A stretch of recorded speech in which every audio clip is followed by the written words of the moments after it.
Namaste, and welcome to our continuing series on the life divine with our beloved Ranga. Today we begin a new chapter, chapter 20, Death, Desire, and Incapacity. So, to situate ourselves, let us say that Sri Aurobindo is now trying to establish the connection between spirit and matter. He's showing that essentially they are the same reality, though they take different forms. And as it comes down from the highest level to the lowest, it seems to undergo a limitation and an imperfection and even a distortion. So, he has discussed first supermind becoming mind. So behind our mind, although it is full of incapacity and limitations, there is the supermind working behind. But it is there at the back supporting the mind. Now he has discussed the same thing with life. And life, so he is going step by step. First he has described mind, then he is describing life, then he will go on to matter and show that they are all these three things which are there in the universe, the three planes of consciousness, matter, life and mind, they are connected with the highest Satchidananda. He is establishing that. But while he is doing that, he also goes into details about what is life, what are its characteristics, how can it be changed. So there are 4 or 5 chapters on life. Just as there were 3 chapters on supermind and mind, now there are also, so death, desire, incapacity is one. So he is describing life. So what is life? We must be very clear that when we see in the physical world life, we recognize life by birth, growth, death. Then there are some other things like breathing, heartbeats, taking in food, ejection, all these things are there, science. He has listed all those things, breathing. But he says these are not the essences of life. They are only the outer manifestations of life. Life can be there even without breathing, even without these manifestations. There need not be any growth. It can even be inertly present even in matter, it is there. So he is establishing this. So now he has established. So when we understand life, it is not what we understand by insect life, animal life, human life, animal life. It is not that. It is, life is really a force. It is prana. And this force can take many, many types of forms. It can be thermal force, it can be electrical force, it can be mechanical force, it can be even muscular force. All this is prana. Essentially it is force. And that force can be infinite in consciousness force in Satchidananda. It can be involved and non-apparent at all in matter. So this is life. So when that life which is absolutely perfect comes down here, it has to undergo limitation, imperfection. But this is apparent only, it is not real. Behind the life, the real life force is always there. So what are its characteristics when it comes down? Death, desire, incapacity. And he will explain to you that which we see, all these are negative. Death seems to be something negative for us. Desire also seems to be something negative because we can hardly ever satisfy our desires fully. Then incapacity also is a distortion of capacity, of omnipotence. So this is what he's going to describe, and he will show you that these are really not negative. They are really apparent negatives of the real life force. That's what he will discuss. First he will establish death as a process of life. Then he will show that desire also has got a positive thing. And incapacity also is a positive thing. So we start reading the chapter. Death, desire, incapacity. In the beginning, all was covered by hunger, that is death.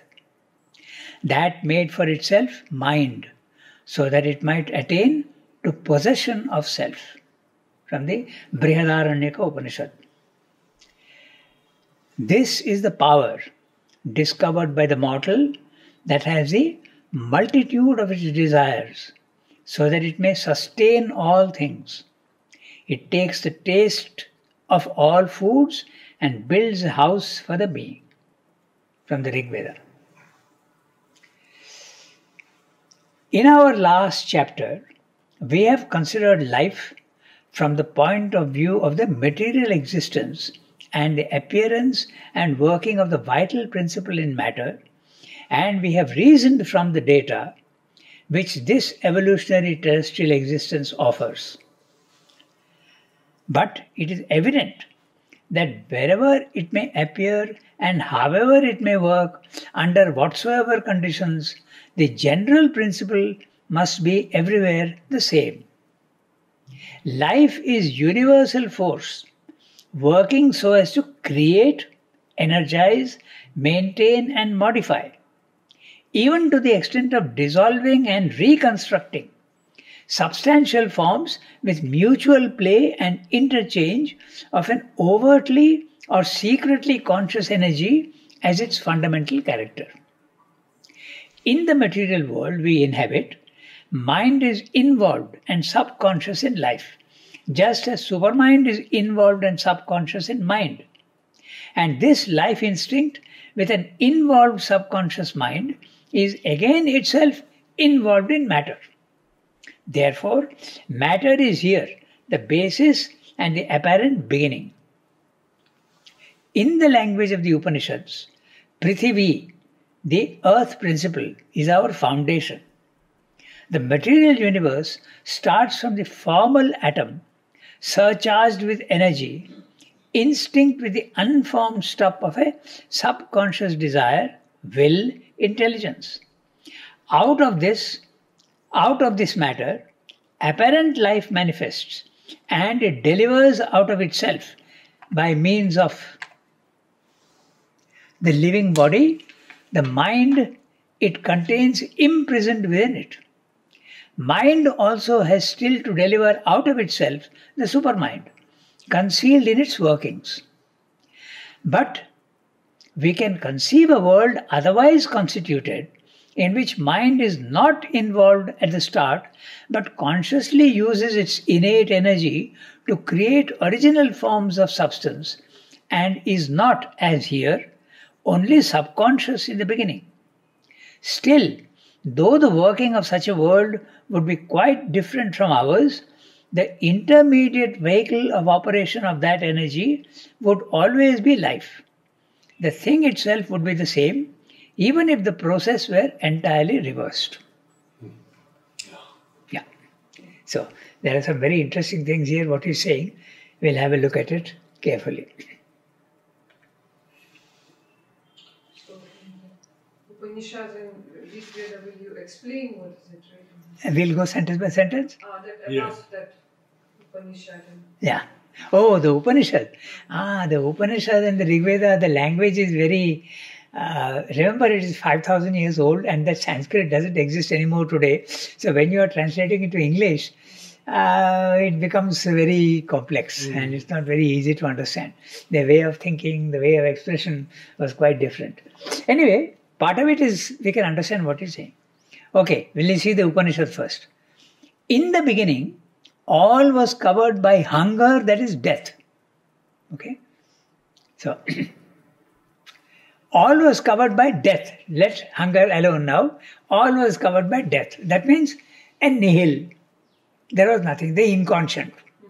There was the inconscient. But in that inconscient, is there not an element of the divine? And if that element of the divine is there is a hunger for getting out of its present condition to a better condition. That is what is hunger. What is hunger? You are wanting something which you don't have. So that's what is meant by this hunger. That is death. It's a death, it's inconscience, but there is a hunger in it. A hunger to get something which it has lost. That's what he's saying. In other words, it's another way of putting involution. The supermind comes down into the inconscient and it is there, but it wants to get back to where it came from. So there is a hunger to get back to where it came from. You could even say a thirst at times. Pardon? A thirst. Yes, a thirst. That's right. You can also say thirst. So that, because there is hunger and death was there, that made for itself mind so that it might attain to possession of self. Possession of self is when you are fully in control of yourself. Our condition now, we don't possess ourself. Rather, the body-mind life possesses us. The body-mind life dictates terms to us, and that possesses the soul. But it gets reversed when you make your mind silent and go to the self. There you possess the self, and you possess also, you can possess body-mind life if you are sufficiently alert and sufficiently progressing. Otherwise, you lose contact with the body-mind life, but you possess the self. So, and when can that come? Only with the mind. And not the mind with an M cap. So it's not necessarily our mind, but it can be above our mind also. The higher mind onwards, you can get the experience of the self. And if you are in the self, you can say that you possess yourself. You are in control of your own being. Swamdeva is very fond of the word possess. When you possess something, you can do whatever you want with it. In other words, you are master.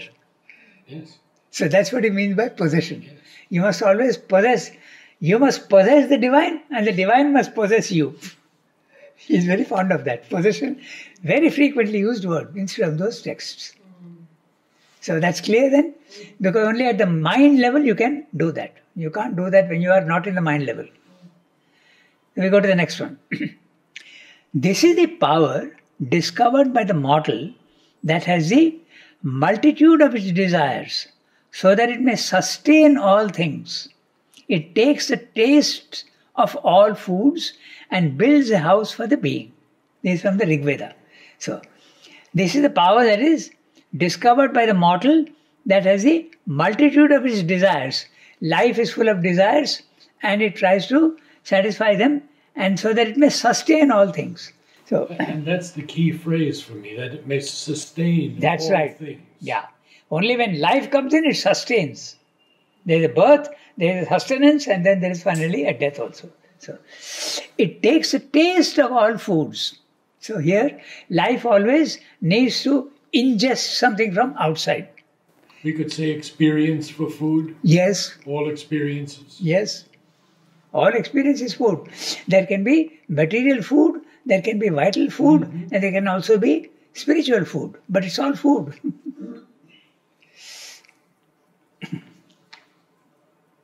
Actually, little diversion, it's interesting, but at our physical level, if I don't take food, I will die. Now, this is the material level. Now you come to the vital level. What is the food for the vital? Sensations. Sensation. If sensations are not there, if sight is deprived for you, if hearing is deprived for you, if smells are deprived for you, if taste is deprived for you and touch is deprived for you, you will not be able to sustain yourself. That is the food for the vital. They have experimented. If they put you into a dark room without sound, into a dark room where you can't see, you can't hear, you can't, will you be able to stand even 24 hours? Very doubtful. And you will lose your mind. So that is vital food. Spiritual food, of course, we know. That experiences come and you are sustained spiritually. So food, yes. What you're saying, all experience is food. So, and builds a house for itself, for the house for the being. The house is the physical form in which life is there. Yes. You are a house, I am a house, a worm also is a house. Even the atom is a house. So, now we start looking at what he's saying. In our last chapter, we have considered life El Cap, the principle of life, not as we understand it, from the point of view of the material existence and the appearance and working of the vital principle in matter, and we have reasoned from the data which this evolutionary terrestrial existence offers. So we have examined life not from the top but from the bottom. That's what he's saying. It is in its evolutionary terrestrial existence. So we have looked at life from when it has come out from matter. We have not seen it with its connection from the highest level. We have not seen. He has only indicated once that it is conscious force that becomes life. So, but it is evident that wherever it may appear and however it may work, under whatsoever conditions, the general principle must be everywhere the same. In other words, right from the highest to the lowest, life is there everywhere. It may have different workings.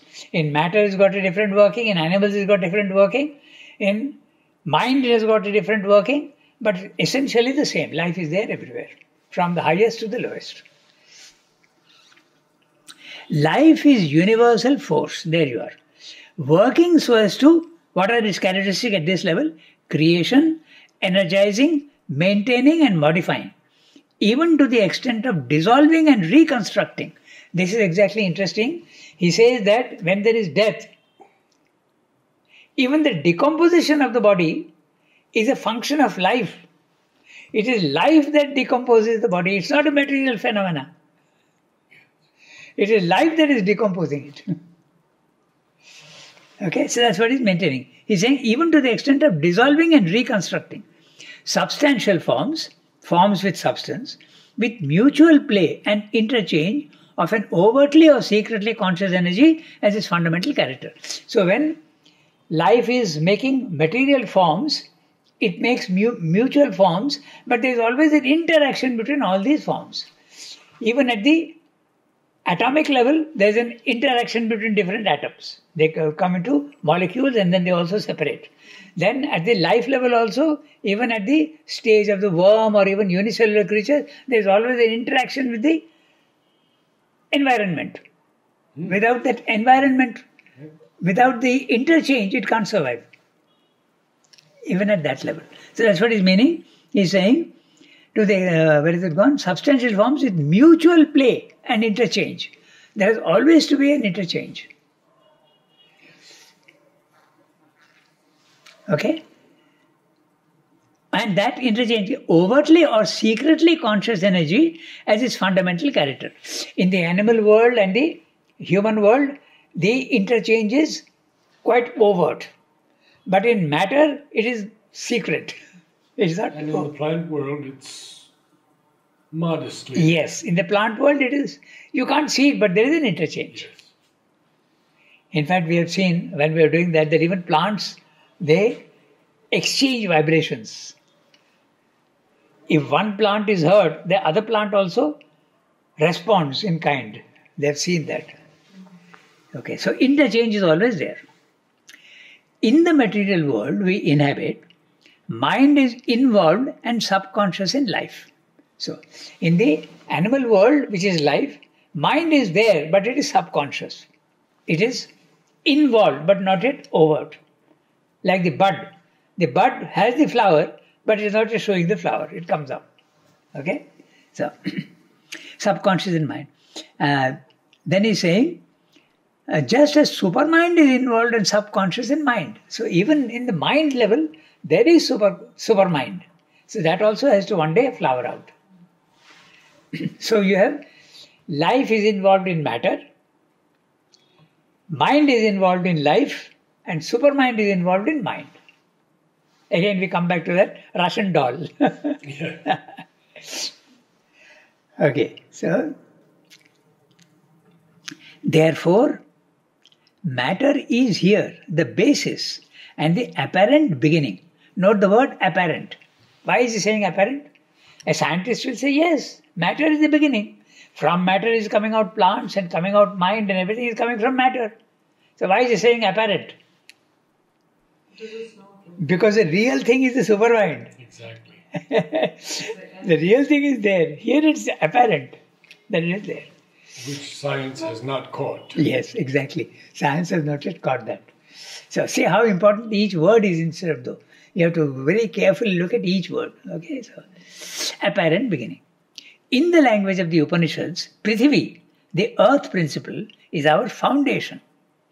The material universe starts from the formal atom. The word formal has got several meanings. One is for a party you have a formal dress. Something conventional, something. But when he is using the word formal, very often Srivendra is using the as an adjective to form. Yes. So you have to be very careful about the use of the word formal. That which has got form. That's what it means. Okay? So even in the material universe starts from the formal atom, surcharged with energy, instinct with the unformed stuff of a subconscious desire. Now, what do you understand by unformed stuff? It's interesting. Very. Unformed stuff. When you have a desire, it's got a definite form. But desire can be without any specific target. You don't know, but you are hungering for something. That's the unformed stuff from which special desires can come out. So Surendra is going down to a very interesting level. There is a place where there is desire is there, but it is unformed. If I have desire for food, it becomes formed desire. If I have desire for clothes, it becomes formed. So this is unformed stuff. Basically, the principle of desire is there. And I suppose it's the principle of the life force. Yes, that's exactly it. That's what he's saying. It's a life force, which is desire. The purified vital does not have desire, right? Purified? Purified vital. Huh. It does not have desire. Yeah, that's right. That desire gets eliminated. Because when it is purified, there is no wanting, na? So that gets calmed. But it can become aspiration. Yes, that's right. Dynamic force. Yeah. A purified vital, actually, that's what he will come to. Desire is actually a distorted form of aspiration. That's what he will come to. Desire is something in us which we have lost and we are wanting that. So if you see, Srivda always looks at everything in a positive way. For us, a desire is something can be very harassing. It can harass me if I can't satisfy my desire. Na? He uses the word harassing. It harasses you. I want this, but I'm not getting. I'm getting impatient. But when you are at that level, so you are actually wanting something that you have lost. That is desire. So it's got a positive aspect. So instead of desiring specific limited things, desire for the unlimited, desire for the infinite. Yes. That's what it comes to. So desire is something good, but it is to be directed in the right channel. Okay. So the material universe starts from the formal atom, surcharged with energy, instinct with the unformed stuff of a subconscious desire. It is not a conscious desire anymore. Will, not only desire, but it's also a will and an intelligence. Yes. Okay? Note the word unformed stuff. It is just there. Okay, then out of this matter, apparent life manifests and it delivers out of itself by means of the living body, the mind that is contained, imprisoned within it. Many Indians don't follow this construction. The mind it contains, we would say the mind that is contained. We would use the word that very often. But this is typical English, so sometimes students get confused. The mind it contains, the mind that is contained, it should be something like that. But anyway, that's what it means. Living body, the mind it contains, imprisoned within it. So life has got mind imprisoned within it, it releases it. Mind also has still to deliver out of itself the supermind, concealed in its workings. So mind in its workings, supermind is hidden. It has to come out. But he says deliver out of itself. Yes, that's right. Very It's in the womb and it takes birth. Yes. That's right. But now this is an interesting discussion. But we can conceive a world otherwise constituted in which mind is not involved at the start but consciously uses its innate energy to create original forms of substance and is not, as here, only subconscious in the beginning. So he is examining another possibility. I am telling you that there is an involution and everything is contained in each other. But could it be that there are planes of consciousness? There is supermind, there is overmind, there is higher mind, element mind, there is mind, there is life, and there is matter. But there is no involution. They are all separate. He's saying that also is a possibility. Maybe somewhere in the universe such a creation is there. Here it is involved, but can it be that it is uninvolved? Even if it is uninvolved, he's saying that life is the go-between between matter and mind. And that's a very interesting thing also. If you look into yourself in a human body, you have the brain, which is matter but capable of thought. You have the body, which if life is not there in it, it is just matter. Okay? What is it that connects the body and the mind? Life. And how does it manifest itself in the body? Nerves. If the nerves are not there, there will be no connection between the body and the mind. If the nerves are not there, mind will be separate, body will be separate. So life is a go-between between matter and mind. You can see that very clearly in all animal creatures, including man. But here he's just positing a possibility. Yes. That this could exist somewhere. Yeah, that's right. So even if that is so, life is always the go-between mind and matter. That's what he's saying. Yes. Even if it is like that. But in our world, it's not like that. There's an involution. They are all connected. Okay? So, but we can conceive a world otherwise constituted in which mind is not involved at the start, but consciously uses its innate energy to create original forms of substance and is not, as here, only subconscious in the beginning. So it's possible to have this different type of arrangement in which mind is using its energy to create forms without being involved. Okay, so, and is not, as yet, subconscious in the beginning. Still, though the working of such a world would be quite different from ours, the intermediate vehicle of operation of that energy would always be life. So life is always going to correct. Whatever the arrangement, even if involution is not there, life will always be the go-between. It will be the intermediate between mind and matter. That's what he's saying. Okay? So, there are a lot of things that are there which you have brought out. So, these words you have to be, for particularly that unformed stuff. So, you have to see exactly what he means. Okay? You have to use your imagination a good deal and also concentrate a little on what he's saying. Some of those words are, he is at a cosmic level and he is all the time speaking in general terms.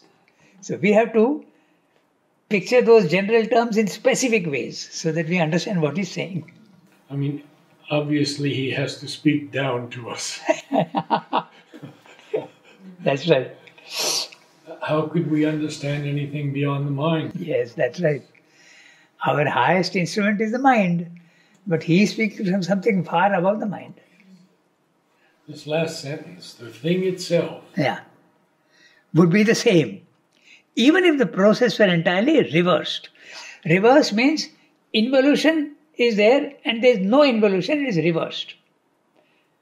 It is not that mind is involved in matter and coming out one by one, but mind would be creating forms from above. That's what he means by reversed. It should not be from below, but it would be from on top.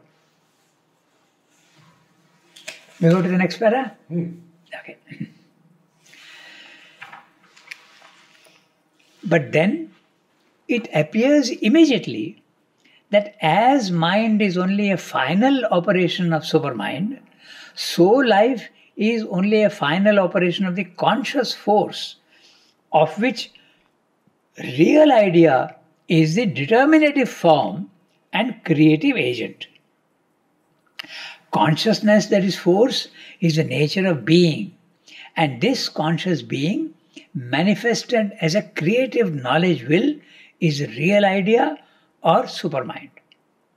The supramental knowledge will is consciousness force rendered operative for the creation of forms of united being in an ordered harmony to which we give the name of world or universe.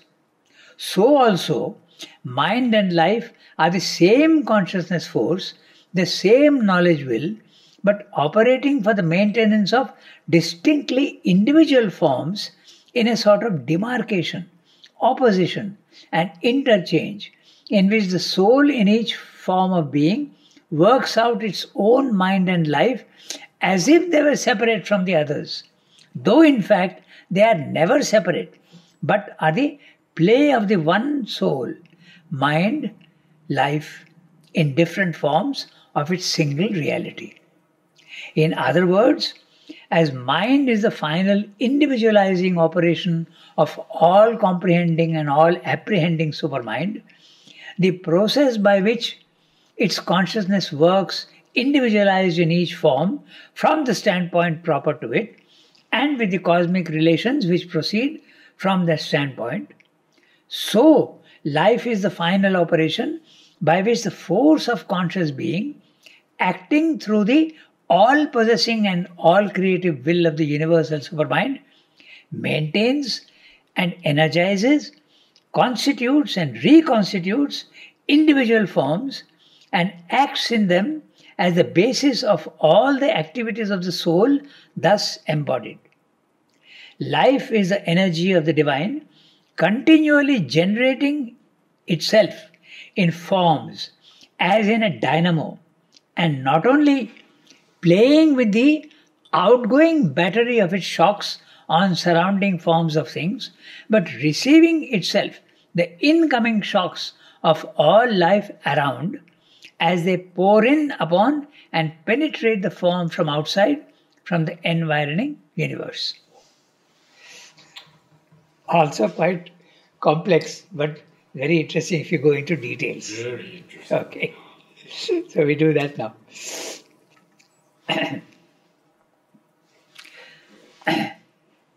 But then it appears immediately. This is clear. He's saying that just as mind is a subsidiary form of supermind, it's a limited form of supermind. Similarly, life also is a subsidiary form, or if you want, a limited version of the conscious force. Sat, Chit, Ananda. So Sat becomes matter, Chit, Shakti. Usually the word Shakti is not used, but Chit, Shakti are always together. Consciousness and force. Consciousness is a force. They are all involved in each other. He is going to say something more interesting also actually. So that becomes life. That's what he's saying. We look at the sentence. But then it appears immediately that as mind is only a final operation of supermind, so life is only a formal operation of the consciousness force, of which real idea is the determinative form and creative agent. Okay, now he has brought in the real idea. The real idea we have discussed several times. All the real ideas are always in the supermind only. Okay, and the real idea is that oneness which is there, it knows exactly what it's going to produce, and I like to use the word blueprint. Okay, it's the blueprint of a building is not yet the building. It's a conception. It's a conception of what I want to create. That's a real idea. So why does they use the word real? Because it has the power to become real immediately, instantaneously. At our level, if we have a blueprint, it will take me 2 years to build that building. It may take more. I may not even succeed. But in the supermind, whatever is the real idea is bound to get executed. Bound to happen. That's why he calls it the real idea. So all the possibilities of the universe are there in the supermind as real ideas. But they are in a state of non-manifestation. As soon as it comes down to the overmind level, the manifestation starts to appear. Hundreds and millions of possibilities are all there in the overmind, and they come down even more and become realities here. So that's the real idea. Okay, so now he's saying something interesting next is conscious, and the real idea is the determinative form and creative agent. So the real idea is creative agent. It's not just a blueprint. That blueprint has the capacity to become a reality. That's what he means by creative agent. Okay, so consciousness, that is force, is the nature of being. And this conscious being, manifested as a creative knowledge will, is a real idea or supermind. Now, this is interesting. You see carefully what he's saying. Sat, Chit, Ananda, are they three different things? No, they are the same. So, there is a substance which is absolutely subtle, which is fully conscious of itself. So, consciousness and substance is same. It is also force. It is also Ananda. So you have to think of it in that way. When he's using the word being, he means substance. And substance means a subtle substance. So Satchidananda is a subtle substance which is fully conscious of itself. It has the power, it has got force to mold itself into anything it wants. And while it is molding itself to anything it wants, it is also enjoying itself. That is Satchidananda. How do we then apply those three terms? Pardon? How do we apply then those three terms? Satchidananda. Because when they come down, they become separate. Exactly. Just like But the they seed. come down in the supermind. From the supermind, From the supermind. they are coming down here and becoming separate. Exactly. At our level, substance is different from consciousness and different from force. But actually, even here they are not different. Even in matter, there is consciousness. And Ananda. And Ananda also. And force. Yes. We have discovered, man has discovered how to extract the force from matter. Nuclear energy. But we don't know how to extract Ananda from it yet. Maybe a day will come when we can do that also. Okay? It's interesting. But this is what he's saying. So, we read that again. Consciousness, that is force. No, consciousness is not different from force. It is force. It is the nature of being. Being is substance. And this conscious being, this substance is conscious of itself, manifested as a creative knowledge will, is the real idea of supermind. Knowledge and will. So knowledge corresponds to consciousness, will corresponds to force. When that consciousness force comes down here, it becomes knowledge and will. We can see the connection between consciousness and knowledge. Oh, yes. And we can also see the connection between force and will. Will is consciousness diverted and directed towards one particular work. That is will. In Western psychology or Western philosophy, they use the word will. They don't use the word Shakti and they don't use the word force like we do in India. Shakti. Okay, it's the same thing. So, consciousness, that is force, is the nature of being. And this conscious being, manifested as a creative knowledge will, is a real idea or supermind. The supramental knowledge will is consciousness force rendered operative for the creation of forms of united being in an ordered harmony to which we give the name of world or universe. Let's stop here. So beautiful. The supramental knowledge will is creating the universe. And the universe is united being. It's not three different things.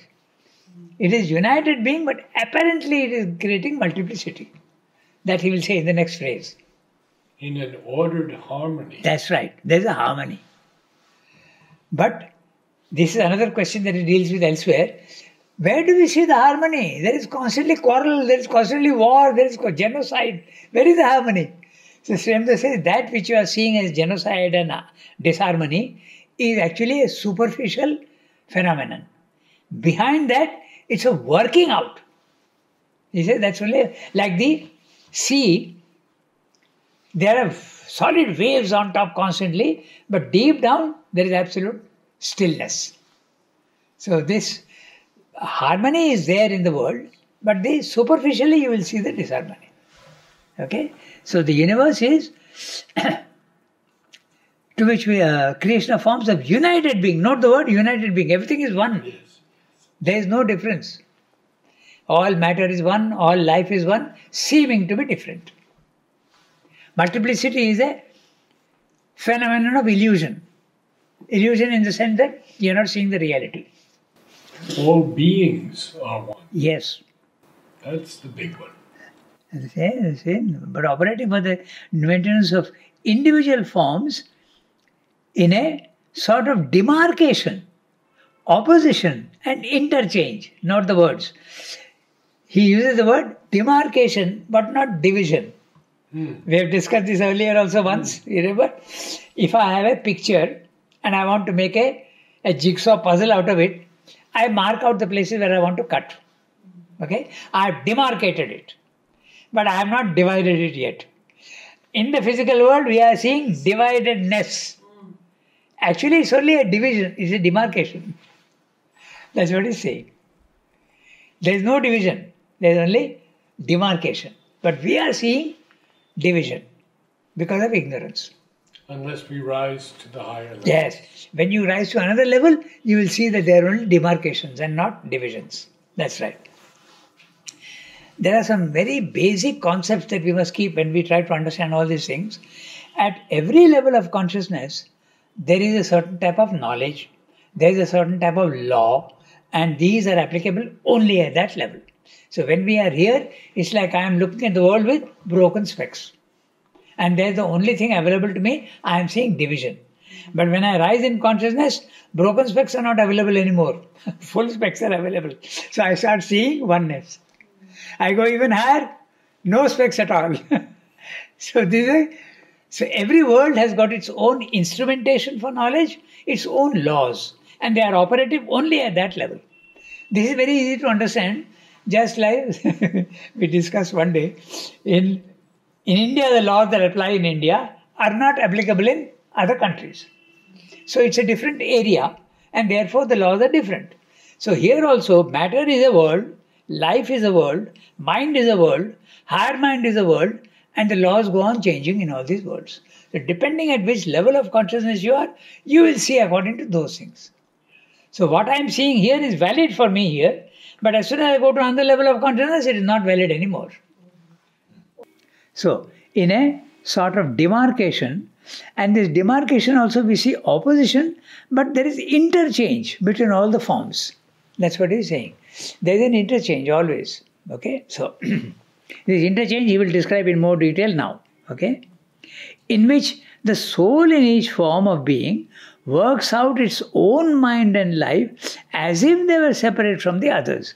So I have a body, you also have a body, they are both matter, but we don't see it as matter, we see it as different forms. We see division where there isn't any division. So similarly, you have an individual vital, I have an individual vital, they don't seem to be the same. They have different forms, but essentially it's the same. It's vitality, it is life. Similarly for the mind. So, in the Bhagavad Gita, very clearly you have, it says, divided, seeming to be divided, actually undivided. Okay, so, which the soul in each form of being works out its own mind and life as if they were separate from the others, though in fact they are never separate, but are the play of the one soul, one mind, one life. I am stressing the word one, in different forms of its single reality. There is only one reality, it seems to be different. Just like the kaleidoscope. You have a few beads, but they seem to be 6 times, 7 times. It's just like that. In Vedanta they use the word, the moon reflected in troubled waters. The reality is one, only one moon, but you see them as several moons. Okay. Then, in other words, as mind is the final individualizing operation of the all-comprehending and the all-apprehending supermind, the process by which its consciousness works individualized in each form from the standpoint proper to it, and with the cosmic relations which proceed from that standpoint, so life is the final operation by which the force of conscious being, acting through the all-possessing and all-creative will of the universal supermind, maintains and energizes, constitutes and reconstitutes individual forms and acts in them as the basis of all the activities of the soul, thus embodied.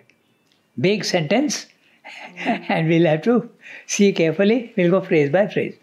In other words, as mind is the final individualizing operation of the all-comprehending and all-apprehending supermind.